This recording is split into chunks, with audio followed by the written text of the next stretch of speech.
The luxury sector has been the site of really interesting innovations over the past few years, everything from brand collaboration to new and exciting store formats.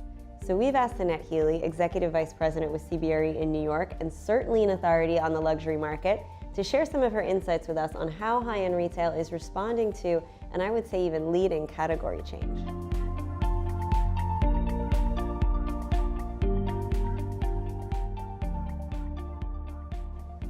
Welcome, Annette. Thank you so much for joining us. I'm pleased to be here. So there's been so much talk in the past couple of years around the discount and the off-price and the value sector, but there's a lot going on in luxury. What are you seeing in that space? Well, I think it's really interesting in a larger context that as an economy grows stronger, the emphasis on luxury grows stronger. I think that as consumers become more affluent and more confident in their futures, their proportionate spend on luxury as a total of their income definitely increases. It's a very well-known economic theory, the Veblen theory. And right now we are seeing in a number of countries a very positive economic trend. So there have been a lot of changes in the world, right? Economics, demographics. What's changing in the luxury segment along with all of that? There are obviously a couple of big companies in Europe that own a lot of brands. You're beginning to see that kind of consolidation now in the United States with Michael Kors and Coach, now Tapestry, buying other brands. So, I think the interest in having a more efficient platform and being able to reach more people, more communities, more under-retailed, under-resourced communities is becoming a deep driver for growth because, these mature economies, how much more can you really grow? And what about the store themselves? Because I feel like there have been a lot of changes to luxury brick and mortar. Well, there's been this whole sea change from purely e-commerce players into bricks and mortar. And the omni-channel concept, which has been talked a lot about over the past 10 years. The luxury brands have been shy of e-commerce. They're beginning to get more involved with it.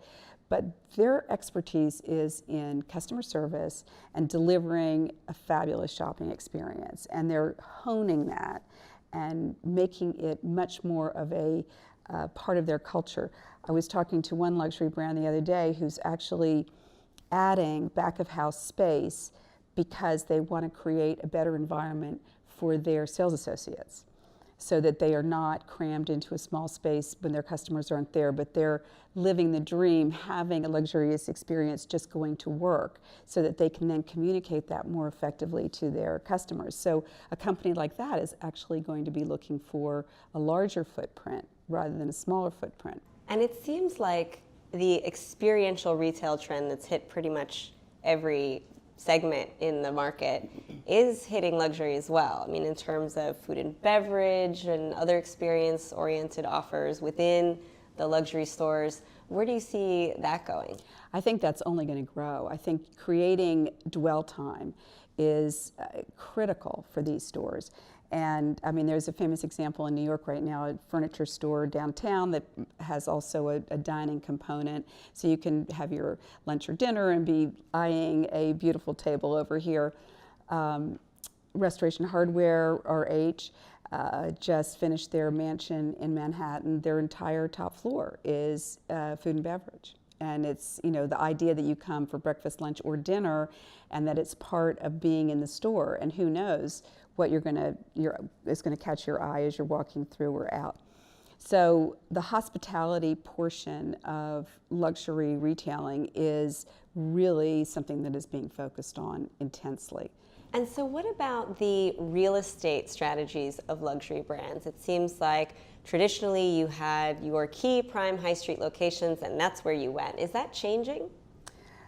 Well, I think it's changed a lot over the past couple of decades. A lot of these companies have gotten over-distributed. Some are pulling back on their stores, focusing more on a flagship relationship with the customer, and then having a pop-up situation or having a small express store somewhere else. But it's, when you start dealing with mall stores, you're sitting down with a mall owner and you're doing deals. Now, you may only touch their A portfolio, which is I think what has happened with a lot of the very high-end brands. And there are certainly more than a handful of truly A and A-plus malls in this country where luxury can sit very comfortably. But I don't think that, I don't think we're going to see too much of a retreat from actual bricks and mortar. There's such a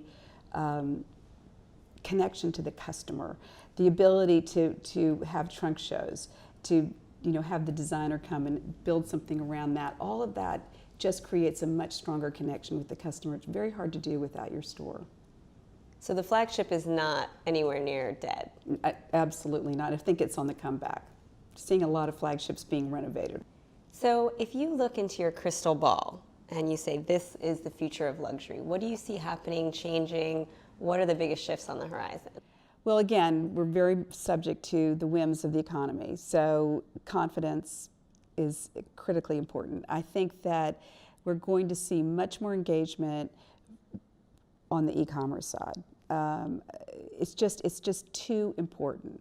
There's going to be a lot more mobile, where you're able to get your little emails and Instagrams from, Bottega or whoever it is, and buy it on the spot.